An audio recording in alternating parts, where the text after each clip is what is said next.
শুভ সকাল বন্ধুরা। আজ হলো 8 জুলাই বুধবার। আজকের সকালের বিশেষ বিশেষ খবর হলো নিলামবাজার কলেজে বিজ্ঞান ও বাণিজ্য বিভাগ চালুর দাবিতে বিধানসভায় সরব বিধায়ক আমিনুর রশিদ চৌধুরী। শিলচর ইম্ফল জাতীয় সড়কে আটকে পড়া লরি নিয়ে কাচাল ও জিরিবাম প্রশাসনের বৈঠক। রাজ্যের 1/3 বাঙালি জনগোষ্ঠীর ভাষা আজও ব্রাত্য কেন, প্রশ্ন বরাক ডেমোক্রেটিক ফ্রন্টের। মুদি দোকানের সামগ্রীর নিচে করে সার পাচার, লরিসহ 160 বস্তা বাজেয়াপ্ত লায়লাপুরে। কিশোরনাথের উদ্যোগে ভাঙ্গার পরে জলাবদ্ধতা নিরসনে নালা উন্মুক্ত, স্বস্তিতে এলাকাবাসী। বিশ্বকাপের শেষ 8-এ পৌঁছল আর্জেন্টিনা। কাছাড়ে এমজিএনরেগা নিয়ে পর্যালোচনা বৈঠক জেলা আয়ুক্তের, প্রকল্পের অসম্পূর্ণ কাজ শীঘ্রই শেষ করার নির্দেশ। শিলচর হাফলং সড়কে জাপির বন্ধে ভয়াবহ অবস্থা, জনদুর্ভোগ চরমে। ছাত্র সংখ্যা 30-এরও কম, শ্রীভূমি জেলায় 170টি স্কুলের তালিকা তৈরি, একত্রীকরণের ইঙ্গিত স্কুল ইন্সপেক্টরের। এবং সর্বশেষ খবরটি হল দিল্লি হাইকোর্টে ধাক্কা কেন্দ্রের, ককরোচ জনতা পার্টির এক্স হ্যান্ডেল ফের চালুর নির্দেশ। এবারে শুনুন বিস্তারিত খবর। দক্ষিণ করিমগঞ্জের শিক্ষার্থীদের উচ্চশিক্ষার সুযোগ সম্প্রসারণের লক্ষ্যে নিলামবাজার কলেজে বিজ্ঞান ও বাণিজ্য বিভাগ চালুর দাবি জোরালোভাবে উত্থাপন করলেন দক্ষিণ করিমগঞ্জের বিধায়ক আমিনুর রশিদ চৌধুরী। মঙ্গলবার আসাম বিধানসভার অধিবেশনে তিনি কলেজটির সার্বিক উন্নয়ন ও আধুনিক শিক্ষা ব্যবস্থা গড়ে তোলার প্রয়োজনীয়তার বিষয়েও সরকারের দৃষ্টি আকর্ষণ করেন। বিধায়ক বলেন, নিলামবাজার কলেজে বিজ্ঞান ও বাণিজ্য বিভাগ না থাকায় দক্ষিণ করিমগঞ্জের বহু শিক্ষার্থী উচ্চ মাধ্যমিকের পর উচ্চশিক্ষার জন্য শিলচর, করিমগঞ্জ, হাইলাকান্দি কিংবা রাজ্যের অন্যান্য এলাকায় যেতে বাধ্য হচ্ছে। এর ফলে অভিভাবকদের উপর অতিরিক্ত আর্থিক চাপ সৃষ্টি হচ্ছে এবং অনেক মেধাবী শিক্ষার্থী অর্থনৈতিক ও যোগাযোগজনিত সমস্যার কারণে উচ্চশিক্ষা থেকে বঞ্চিত হচ্ছে। বরাক উপত্যকা উন্নয়ন দপ্তরের মন্ত্রী কৃষ্ণেন্দু পালের কাছে বিষয়টি উত্থাপন করে আমিনুর রশিদ চৌধুরী জানান, শিক্ষা প্রত্যেক শিক্ষার্থীর মৌলিক অধিকার। তাই দক্ষিণ করিমগঞ্জের ছাত্রছাত্রীদের নিজ এলাকাতেই মানসম্মত উচ্চশিক্ষার সুযোগ নিশ্চিত করতে নিলামবাজার কলেজে দ্রুত বিজ্ঞান ও বাণিজ্য বিভাগ চালু করা জরুরি। সরকারের পক্ষ থেকে প্রশ্নের আনুষ্ঠানিক উত্তর দেওয়া হলেও বিধায়ক স্পষ্ট জানিয়ে দেন, শুধুমাত্র আশ্বাসে তিনি সন্তুষ্ট নন। দাবি বাস্তবায়িত না হওয়া পর্যন্ত তিনি বিষয়টি ধারাবাহিকভাবে অনুসরণ করবেন এবং প্রয়োজনে পুনরায় বিধানসভায় উত্থাপন করবেন। এদিকে বিধানসভায় বিষয়টি উত্থাপিত হওয়ার পর দক্ষিণ করিমগঞ্জের শিক্ষার্থী, অভিভাবক ও শিক্ষা মহলে ইতিবাচক প্রতিক্রিয়া দেখা দিয়েছে। স্থানীয়দের আশা, নিলামবাজার কলেজে বিজ্ঞান ও বাণিজ্য বিভাগ চালুর পাশাপাশি আধুনিক শ্রেণীকক্ষ, বিজ্ঞানাগার, গ্রন্থাগার ও ডিজিটাল শিক্ষার পরিকাঠামো গড়ে তোলা হলে গোটা অঞ্চলের উচ্চশিক্ষায় নতুন দিগন্ত উন্মোচিত হবে। পরবর্তী খবরটি হল কাছাড়ে এমজিএনরেগা নিয়ে পর্যালোচনা বৈঠক জেলা আয়ুক্তের, প্রকল্পের অসম্পূর্ণ কাজ শীঘ্রই শেষ করার নির্দেশ। 2014 সাল থেকে 18 সাল পর্যন্ত 4 বছরের এমজিএনরেগা প্রকল্প নিয়ে পর্যালোচনা বৈঠক করলেন কাছাড়ের জেলা আয়ুক্ত রাহুল কুমার গুপ্তা। বৈঠকে দীর্ঘদিন ধরে মুলতবি থাকা মহাত্মা গান্ধী জাতীয় গ্রামীণ কর্মসংস্থান নিশ্চয়তা প্রকল্পের কাজ শেষ করার উপরও জোর দেন তিনি। মঙ্গলবার জেলা আয়ুক্তের কার্যালয়ে আয়োজিত এই বৈঠকে জেলার প্রতিটি উন্নয়ন খণ্ডের আধিকারিক ও সংশ্লিষ্ট বাস্তুকাররা উপস্থিত ছিলেন। এদিন জেলা আয়ুক্ত 2014 থেকে 2018 সময়কালের পুরনো ও অসম্পূর্ণ গ্রামীণ উন্নয়ন প্রকল্পগুলির কাজের অগ্রগতি নিয়ে পর্যালোচনা করেন। পাশাপাশি প্রকল্পগুলো এমআইএস পোর্টালে 0 থেকে 30% অগ্রগতি দেখানো প্রকল্পগুলোর উপর বিশেষ গুরুত্ব আরোপ করেন তিনি। এছাড়াও অকার্যকর প্রকল্পগুলো দ্রুত বন্ধ করতে জেলার সব ব্লক আধিকারিককে নির্দেশ দেন জেলা আয়ুক্ত। জানা গেছে, প্রতিটি জব কার্ডের সম্পূর্ণ আধার ভিত্তিক পেমেন্ট সিডিং নিশ্চিত করতে এবং সঠিকভাবে শ্রমিকদের হিসাব রাখার স্বার্থে নিষ্ক্রিয় এন্ট্রিগুলি মুছে ফেলতেও নির্দেশ দেন তিনি। এদিকে সম্প্রতি গ্রাম পঞ্চায়েতগুলির পুনর্বিন্যাসের ফলে সৃষ্ট প্রশাসনিক জটিলতা নিরসনেরও নির্দেশ দেন জেলা কমিশনার। এদিন মূলত তার পৌরোহিত্যে পর্যালোচনা বৈঠক অনুষ্ঠিত হয়। উপস্থিত ছিলেন কাছাড় জেলা পরিষদের সিইও ডি সুচিয়াং। এদিন উন্নয়ন খণ্ডগুলোর বিভিন্ন কাজকর্ম নিয়ে জেলা আয়ুক্ত অসন্তোষ প্রকাশ করেছেন বলেও সূত্রের খবর। পরবর্তী খবরটি হল, মহাসড়কের শিলচর হাফলং অংশের জাপির বন্ধের ভয়াবহ অবস্থায় জনদুর্ভোগ চরমে উঠেছে। সড়কটি উন্নীত হয়ে মহাসড়কে পরিণত হয়েছে। প্রস্থে সিঙ্গুল থেকে 4 লেনের হয়েছে। বিশেষ করে বড়খোলা ও উদারবন অঞ্চলের জনগণের জন্য যাতায়াত ব্যবস্থায় আমূল পরিবর্তন ঘটেছে। কিন্তু মহাসড়ক সম্পূর্ণ হওয়ার আগেই স্থানে স্থানে পিচ উঠে পুকুরের আকারের গর্তের সৃষ্টি হচ্ছে, তাও উভয় দিকে। 4 লেনের সড়ক হলেও 2 লেনে আসা ও 2 লেনে যাওয়ার ব্যবস্থা রয়েছে। এর মধ্যে থাকছে ডিভাইডার। বর্তমানে 2 বছর থেকে এই মহাসড়কের অবস্থা অত্যন্ত শোচনীয় হয়ে পড়েছে। বিশেষ করে উদারবন বিধানসভার অন্তর্গত জাপিরবন অংশের অবস্থা ভয়াবহ। কিছু দূরত্বের ব্যবধানে দুদিকে পুকুরসম গর্তের সৃষ্টি হয়েছে। বিশেষ করে ছোট গাড়িগুলোকে ব্যাপক দুর্ভোগ পোহাতে হচ্ছে।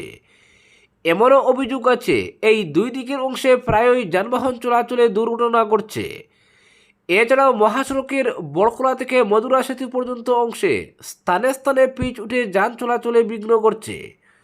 স্থানীয়রা ক্ষোভ ব্যক্ত করে বলেন, মহাসড়কের সংস্কারের নামে বেশ কবছর থেকেই কিছু অংশের পিচ তুলে মেরামতির কাজ চলছে।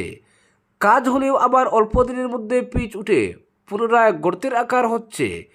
এমনকি হাতিজোড়া থেকে জাফির মোড় পর্যন্ত পাহাড় ঘেঁষা অংশে বর্ষার মরশুমে 10 নেমে সড়ক পথে যাতায়াতে ব্যাঘাত ঘটছে। এখন তো সড়কের মধ্যে বৃষ্টির জল জমে জনগণের চলাচলে অসুবিধা হচ্ছে। পরবর্তী খবরটি হলো, সরকারি স্কুলের ছাত্র সংখ্যা দিন দিন কমতে থাকায় উদ্বিগ্ন রাজ্য সরকার। রাজ্য বিধানসভায় এ নিয়ে ইতিমধ্যে প্রশ্ন তুলেছেন রাজ্য দলের সভাপতি তথা বিধায়ক অখিল গগৈ। যদিও তার অভিযোগ খণ্ডন করে এই তথ্য সঠিক নয় বলে জানিয়েছেন শিক্ষামন্ত্রী রনজ পেগু। এদিকে শ্রীভূমি জেলায় খুব শীঘ্রই নাকি বন্ধ হচ্ছে 170টি স্কুল। এমন খবর চাউর হতেই জেলা জুড়ে চাঞ্চল্য দেখা দিয়েছে। স্কুল বন্ধ হয়ে গেলে অভিভাবকরা কি করবেন, অন্যদিকে শিক্ষকদের কি হবে, এ নিয়ে ব্যাপক চর্চা চলছে। তবে অভিভাবক এবং শিক্ষকদের সব দুশ্চিন্তা দূর করে চাউর হওয়া খবরকে গুজব বললেন স্কুল ইন্সপেক্টর তথা জেলা প্রাথমিক শিক্ষাধিকারিক নীলমজ্যোতি দাস। মঙ্গলবার তিনি জানান, স্কুল বন্ধ হয়ে যাচ্ছে বলে কিছু সংবাদ মাধ্যমে যে খবর বেরিয়েছে আদতে তেমন কিছু হচ্ছে না। স্কুল ইন্সপেক্টর নীলমজ্যোতি দাস জানান, অনেক স্কুলের ছাত্র সংখ্যা 30-এরও কম রয়েছে জেলায়। অথচ ওইসব স্কুলে 4 থেকে 5 জন করে শিক্ষক রয়েছেন। ছাত্র অনুপাতে শিক্ষকের সংখ্যা অনেক বেশি। বিভাগীয় উচ্চ আধিকারিকের নির্দেশে এ ধরনের 170টি স্কুলের একটি তালিকা তৈরি করা হয়েছে। রাজ্যের শিক্ষা বিভাগের নির্দেশে তৈরি করা তালিকাটি দিশপুর পাঠানো হবে। এরপর সরকারের তরফে বিষয়টি পর্যালোচনা করে সিদ্ধান্ত নেওয়া হবে। এজন্য যথেষ্ট সময় লাগতে পারে। তিনি জানান, ছাত্র সংখ্যা কম থাকা স্কুলগুলোকে পার্শ্ববর্তী কোনো স্কুলের সঙ্গে একত্রীকরণ করা হবে। বলেন, ইতিপূর্বে রাজ্য জুড়ে কম ছাত্র থাকা বহু স্কুলের একত্রীকরণ করা হয়েছে। এলপি, এমই ও হাই স্কুলের মধ্যে একত্রীকরণ হয়েছে। স্কুল ইন্সপেক্টর জানান, কম ছাত্র থাকা স্কুলগুলোকে পার্শ্ববর্তী স্কুলের সঙ্গে একত্রীকরণের উদ্যোগ নেওয়া হবে। 170টি স্কুলের শিক্ষক শিক্ষিকারা ছাত্রছাত্রীদের সঙ্গে অন্য স্কুলে যাবেন। ফলে সেই স্কুলের শিক্ষকের সংখ্যা বৃদ্ধি পাবে। এর ফলে ছাত্রদের যেমন সমস্যা হবে না, তেমনি শিক্ষকরাও তাদের বেতন আগের মতো নিয়মিত পাবেন। শিক্ষা ব্যবস্থার উন্নতির জন্যই সরকার একত্রীকরণের পদক্ষেপ নিয়েছে, যা খুবই ফলপ্রসূ হয়েছে। সরকারের সিদ্ধান্তকে সফল করে তুলতে প্রত্যেকের সহযোগিতা কামনা করেন তিনি। পরবর্তী খবরটি হলো, দিল্লি হাইকোর্টে বড় জয়ফলক ককরোচ জনতা পার্টি। আদালত তাদের এক্স হ্যান্ডেলের ব্লগ প্রত্যাহার করার নির্দেশ দিয়েছে।